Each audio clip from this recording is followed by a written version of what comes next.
अस्सलाम वालेकुम dear students, उम्मीद करता हूँ आप सब खैरियत से होंगे। Myself Mohammad Junaid Saud, lecturer chemistry in higher education department. Students, आज हम डिस्कस करेंगे केमिस्ट्री सब्जेक्ट स्पेशलिस्ट का इंटरव्यू हम डिस्कस करेंगे जो कराची सेंटर पे कंडक्ट हुआ। तो काफ़ी इंटरेस्टिंग जनरल बेस्ड क्वेश्चन पूछे गए और केमिस्ट्री से रिलेटेड क्वेश्चन पूछे गए। तो आज हम इसको अच्छे तरीके से डिस्कस कर लेते हैं कि किस टाइप के क्वेश्चन जो है ना वो स्टूडेंट से पूछे गए।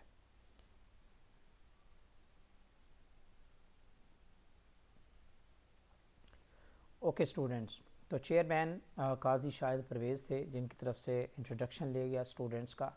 Introduce yourself and then question पूछा गया कि how many states of America are there. तो आलमोस्ट जो 50 स्टेट्स हैं अमेरिका की, ये क्वेश्चन पूछा गया। एंड देन पूछा गया कि the stars in America flag, के अमेरिका के जो झंडा है उसमें के अंदर कितने स्टार्स हैं। तो वो 50 स्टार्स हैं। अगर आप उसका जो फ्लैग है उसको ज़रा देखिएगा तो उसमें 50 स्टार्स हैं। देन पूछा गया कि what do the stars represent in the flag. उस फ्लैग के अंदर जो स्टार्स हैं वो किस चीज़ को रिप्रेजेंट करते हैं।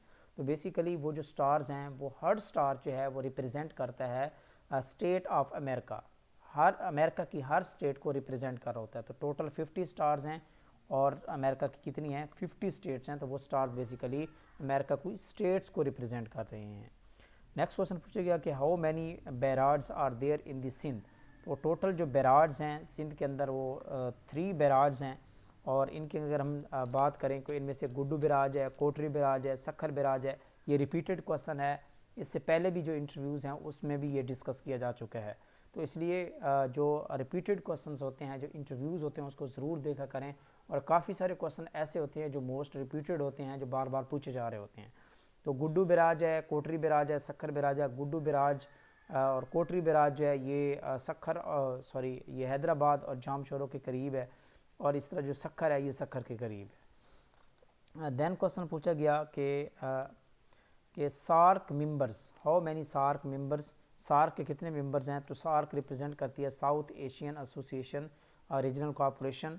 और इसमें टोटल जो मेंबर्स हैं पहले 7 थे, अब 8 हो चुके हैं। तो ये भी रिपीटेड क्वेश्चन है। और इसमें जो लास्ट मेंबर ऐड हुआ है वो अफ़गानिस्तान हुआ है, जो कि 2007 में इसमें ऐड हुआ है। तो सार्क जो टोटल मेंबर्स हैं वो 8 मेंबर्स हैं। इसमें बांग्लादेश आ जाता है, बांग्लादेश है, अफ़गानिस्तान है, इसके अलावा भूटान है, इंडिया है, मालदीव है, और इसके साथ नेपाल है, पाकिस्तान है एंड श्रीलंका है। तो ये 8 कंट्रीज़ हैं जो सार्क में आते हैं।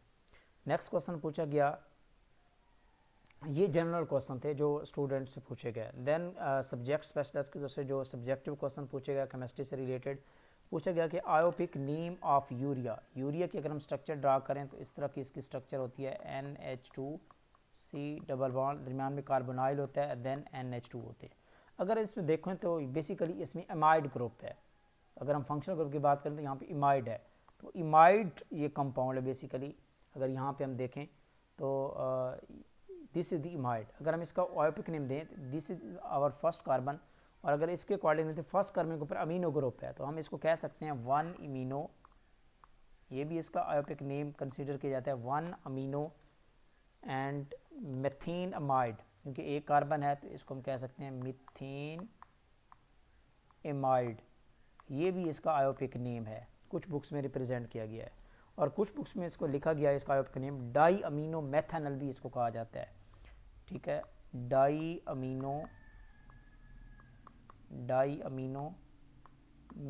मैथनल इसको कहा जाता है। और कुछ बुक्स में ये भी कहा गया कि इसका जो आयोपिक नेम होता है उसको जनरली हम कह देते हैं कार्बोनाइल डाई इमाइड भी कहते हैं, carbonyl die इमाइड।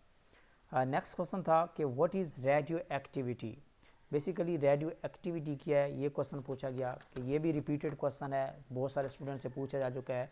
Radio activity is the radio active decay of an element. ठीक है, और वो रेडियो एक्टिव एलिमेंट जो होता है वो डिके शो करता है, डिसइंटीग्रेट होता है और वो एक स्टेबल न्यूक्लियर में कन्वर्ट होता है। तो this phenomena is radio activity. तो इसकी भी 2 टाइप्स होती हैं, एक आर्टिफिशियल और एक नेचुरल होती है। फिर पूछा गया कि what types of units of radio activity. तो रेडियो एक्टिविटी की 2 जो इम्पोर्टेंट यूनिट्स हैं उसमें एक क्यूरी है और एक बेकुरल है। Curie and becquerel, these are the units of radioactivity. इसमें से जो ऐसा यूनिट है वो बैकुरल है and this is the largest unit. और अगर हम इसकी बात करें तो 1 जो बैकुरल है is equal to 2.7 multiply 10 raise की पर माइनस 11 क्यूरी है। तो ये इसका यानी कि आप कह लें कि this is the unit, becquerel is the ऐसा unit of radioactivity. Next question पूछा गया कि which radiation has more ionisation power. तो बेसिकली 3 टाइप्स की जो रेडिएशंस इमिट होती हैं उसमें से अल्फा है, बीटा एंड गैमा रेडिएशंस।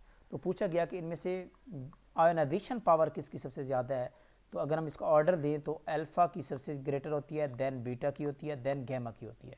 और अगर हम इसकी पेनिट्रेटिंग पावर की बात करें तो सबसे ज़्यादा गैमा की होती है, देन बीटा की होती है, और सबसे कम जो होती है वो अल्फ़ा की होती है। देखिए जो पेनिट्रेटिंग पावर होती है वो रेडिएशन की स्पीड पे डिपेंड करती है, और जो आयोनाइजेशन पावर होती है ये किस पे डिपेंड करती है, ये पार्टिकल के चार्ज के ऊपर डिपेंड करती है। नोट कर लें, ionization power depends on the charge. तो अल्फा पार्टिकल के जो चार्ज पार्टिकल है इसके जो चार्ज है वो +2 होता है because this is the helium nuclei, ठीक है। तो इसमें +2 चार्ज होता है। इस तरह बीटा जो होता है इसमें -1 होता है, दिस इज दी इलेक्ट्रॉन। और गैमा जो होता है ये चार्ज लेस पार्टिकल है, तो जितना ज़्यादा चार्ज होगा उसकी आयोनाइजेशन पावर उतनी ग्रेटर होगी। तो so alpha has greater ionization power as compared to the beta and gamma. Then question पूछा गया कि what are fission and fusion reactions. Fission and fusion reactions क्या हैं, ये क्वेश्चन पूछा गया, और इनके अंदर डिफरेंस क्या है। तो बेसिकली जो फिशन रिएक्शन है ये होता है कि आप एक लार्ज पार्टिकल को, एक लार्ज मालिक्यूल को हम क्या करते हैं उसके ऊपर न्यूट्रॉन की या बम्बार्डेड पार्टिकल की बम्बार्डमेंट करवाते हैं और वो स्मॉलर न्यूक्लियर में कन्वर्ट हो जाता है। तो this process is known as fission. और फ्यूजन होता है कि स्मॉलर न्यूक्लियाई को हम क्या करते हैं, फ्यूज़ करवाते हैं एनर्जी, बहुत ज़्यादा एनर्जी दे के, और फिर हम उसको क्या करवाते हैं, एक लार्जर न्यूक्लियाई हम क्रिएट करते हैं। तो this is the nuclear fission. और अगर इसके 2-3 डिफरेंस देख लें मेजर तो ये बहुत इंपॉर्टेंट है कि ये जनरली जो न्यूक्लियर रिएक्शन होता है, nuclear fission, this type of reaction, nuclear reaction does not occur naturally. तो ये जनरली नेचुरली नहीं होता, जबकि जो ये रिएक्शन है, फ्यूजन रिएक्शन है, ये नेचुरली है in the suns and stars, ये देखा गया है।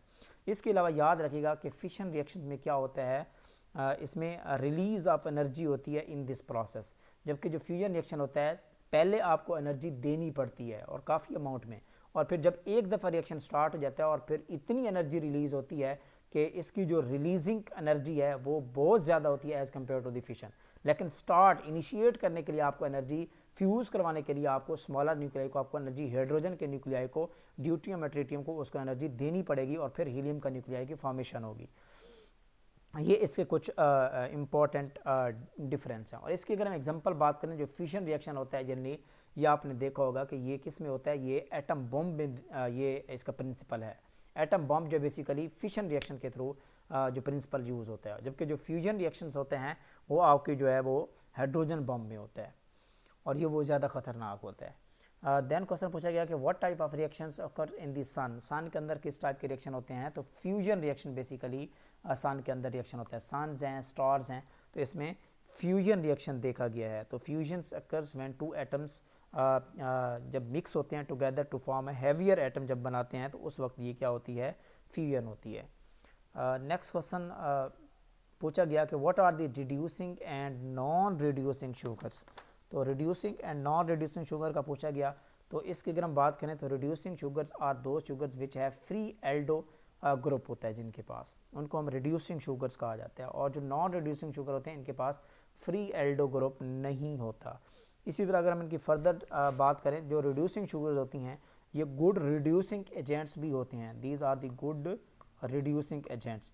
और अगर हम ये इसकी बात करें तो ये रिड्यूसिंग एजेंट नहीं होती, these are not the act as the reducing agent. Okay, इनमें फ्री एल्डिहाइड और कीटो ग्रुप होता है, इनमें एल्डिहाइड और कीटो ग्रुप मौजूद नहीं होता फ्री फॉर्म में। और ये जनरली फैलिंग के साथ ये पॉजिटिव टेस्ट देते हैं, और ये जनरली क्या देते हैं, ये नेगेटिव टेस्ट देते हैं। और इनकी एग्जांपल्स की बात करें, जितने भी मोनोसैकराइड्स हैं लाइक ग्लूकोज है, फ्रक्टोज है, गैलेक्टोज है, these are all the reducing sugars. और नॉन रिड्यूसिंग शुगर की best example sucrose, and sucrose is the non reducing sugar है। तो ये भी आपने नोट कर लेना है। तो ये क्वेश्चन इनसे पूछे गए। तो ये थी जी क्वेश्चन। देन एंड पे पूछा गया कि what is acid rain, acid rain क्या होती है, ये क्वेश्चन पूछा गया। तो एसिड रेन को एसिड डेपोजिशन भी कहा जाता है।